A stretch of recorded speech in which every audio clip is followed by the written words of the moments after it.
Hello everyone, this is Matt from MMODen.com, welcoming back to our second half of our Inside the Den feature on Forsaken World. So as you know, we last left off and I was midway through the tutorial, but I wanted to come back and show you guys some more stuff, just because once you get through the tutorial, there's so many more features to the game that really add to the depth that I just felt that it needed a second half. Normally I don't do this, but with this game I felt it needed it. So basically we've completed the tutorial, and we're going to get a ride to the main town that you'll do a lot of your early business from. So I'm ready, so let's go ahead and head on over there. Let's go. So really make sure that you want to go. A couple things I'm going to show you in the last episode. Yes, I'm ready for Freedom Harbor. So we get this cool cutscene. It's going to take us over there to Freedom Harbor.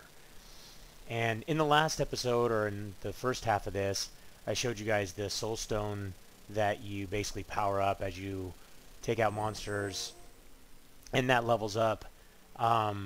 With level 10, we got an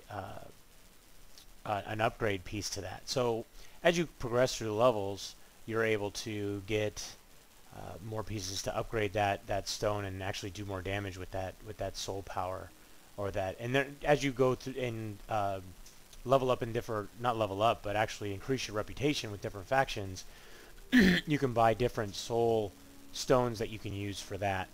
It's kind of giving you a quick tour. Right there's actually the cooking trainer. There's the alchemist and the botanist trainer. So let's pop through this real quick. There we go.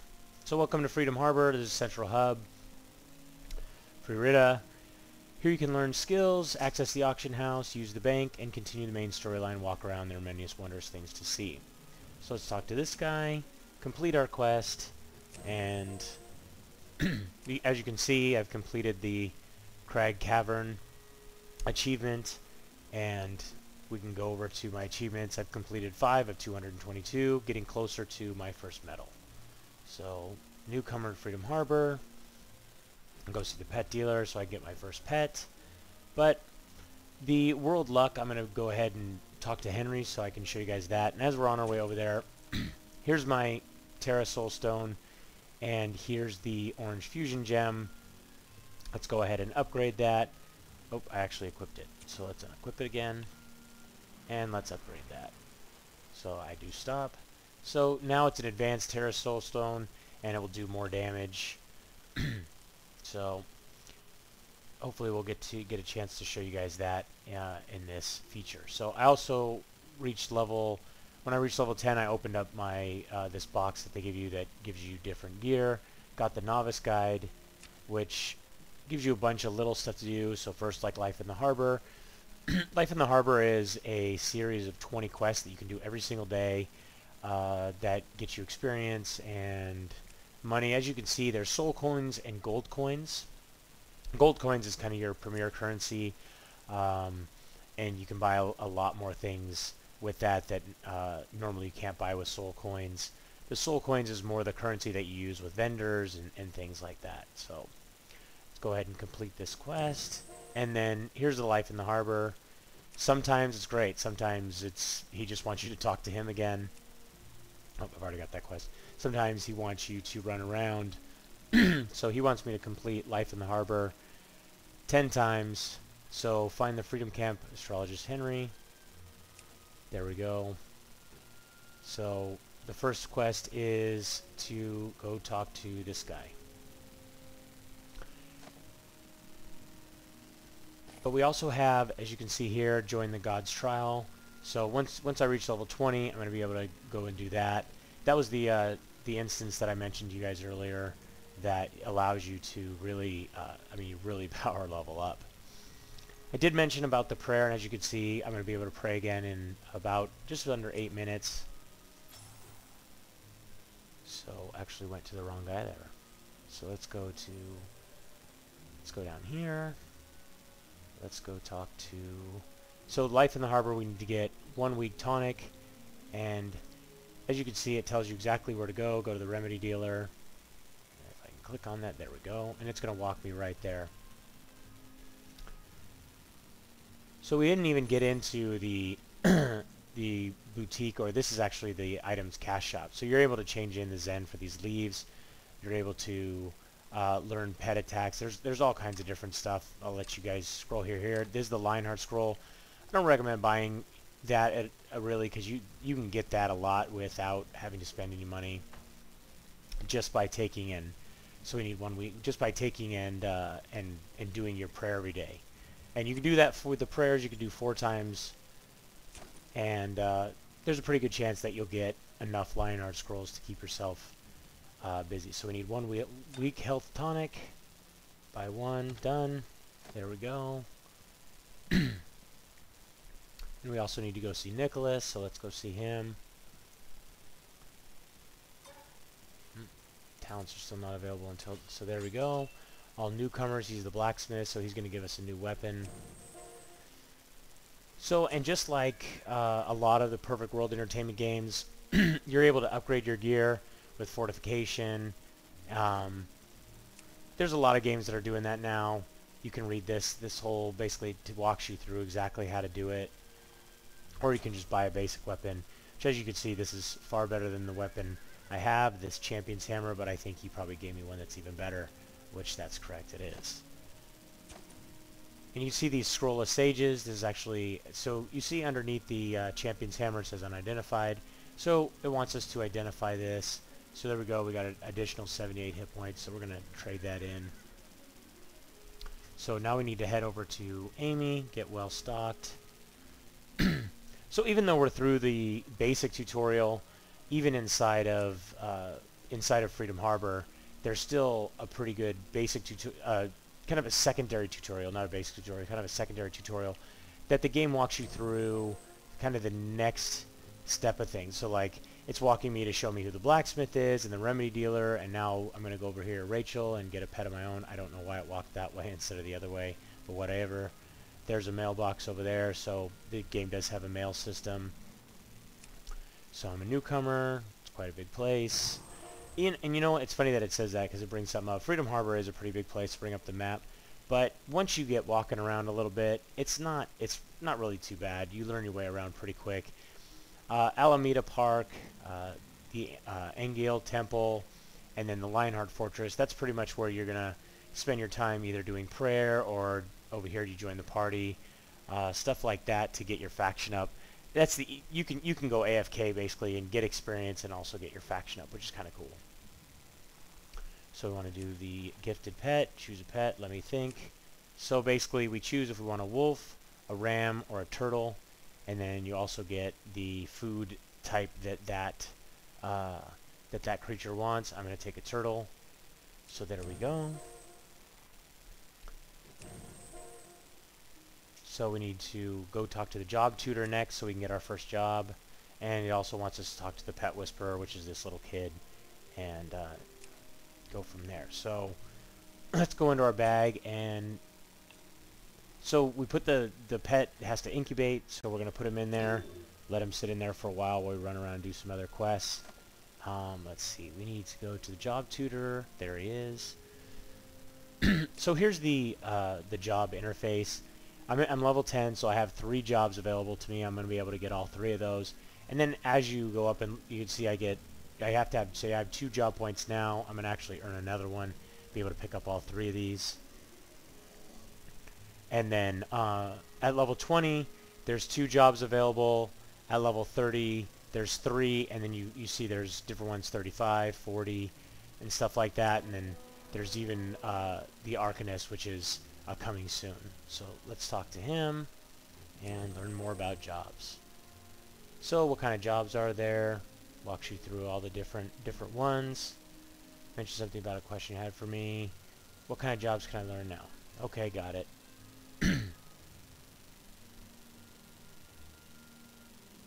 Let's go through each of these real quick. So there we go.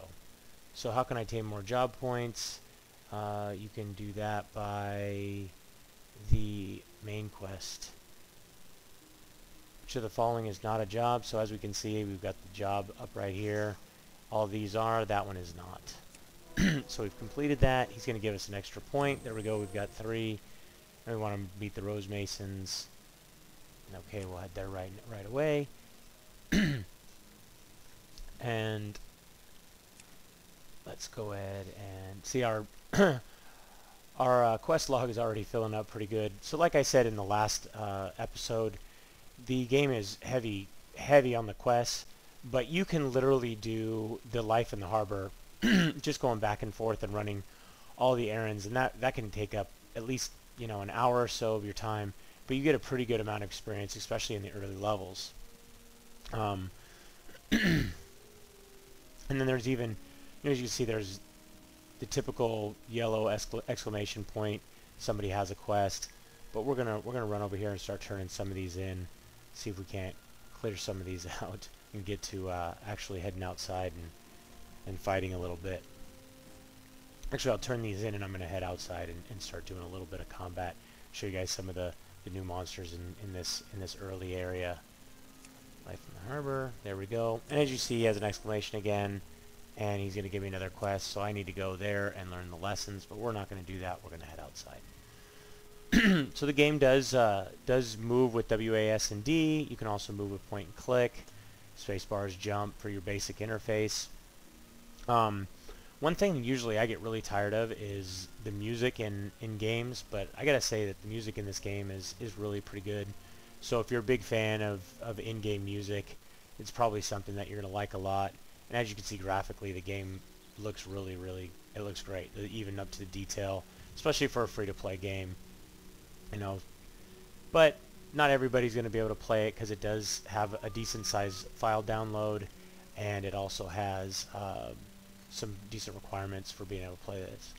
So let's go ahead and we're going to take on some of these ratkins. See if we can gather some of them up and use our newly even more powerful.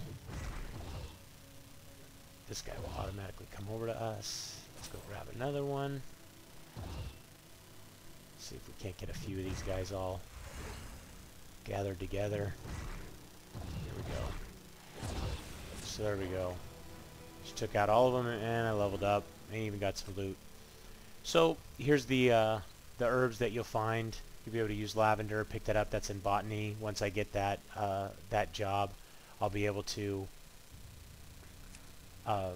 pick that up and actually use it for creating some potions. So there's my one of my daily prayers, and picked a prayer book. So we're going to take all, and then we're going to go ahead and use that really quick, and that's going to give us learn to pray level 1. And now we get to pray again. And as you can see, prayers today 0-4. The first 4 prayers of each day will give you experience and a chance to get gifts from the gods. Now once you do all 4 of your prayers, you can still pray and you'll get buffs, or you can even still get other items like those Lionheart scrolls that I mentioned and stuff like that. So as you can see, I prayed and I got defensive increase by 10. One other thing that I wanted to show you is here's the different time zones that you have for all of these. So you've got Eternal Belief, and you can go and you can jump into these events once you match the level, which I do. I matched a level 11, so I can go and jump into this event, high XP, gear, and mysterious rewards. So if I wanted to do that, all I'd have to do is head to Freedom Party Vasselli. So I'm actually going to do that. Here's the, I wasn't able to show you guys this last time simply because I wasn't out of the tutorial area, but you can see I have 2 to 3 hours. It says, you know what, you should do the Life in Freedom Harbor chain of short quests. If I have 3 to 5 hours, doesn't have anything. And then if I have over 5 hours, it says the last 20 Life in Freedom Harbor quests. So as you can see, the Life in Freedom Harbor takes a little bit of time. But as we're cruising over there, let's go ahead and take a look at a few of these other things. The schedule, that's the, oh yeah, here's the help. So when you bring this up, you'll see leveling up. It says Freedom Harbor, the Life of Freedom Harbor quest, getting rich, level up to level 15. The reason it says that is because once you're level 15, you can start doing a lot of other stuff. And then basically going to the Nightmare Carnival on Tuesday, Thursday, and Saturday. You can acquire credits and trade them in for coins, which is the gold coins. It's not the soul coins, which is kind of cool. So I highly recommend if you can make those events to do them. And then obtaining gear. you want to head to the first instance, which is the Fort Retulor. So that's pretty much all the features. It does get a little bit deeper, obviously, you know, once you reach level 20, and there's talents, and but I got you guys through most of them. I wish I could just continue showing you guys more and more and more, but you're probably sick of watching me run around. So once again, don't forget to subscribe so you can keep yourself updated as each new episode of Inside the Den is released. And if you want to play or learn more about Forsaken World, you can read our full review on MMOden.com or click the link below. Till next time, thanks for watching.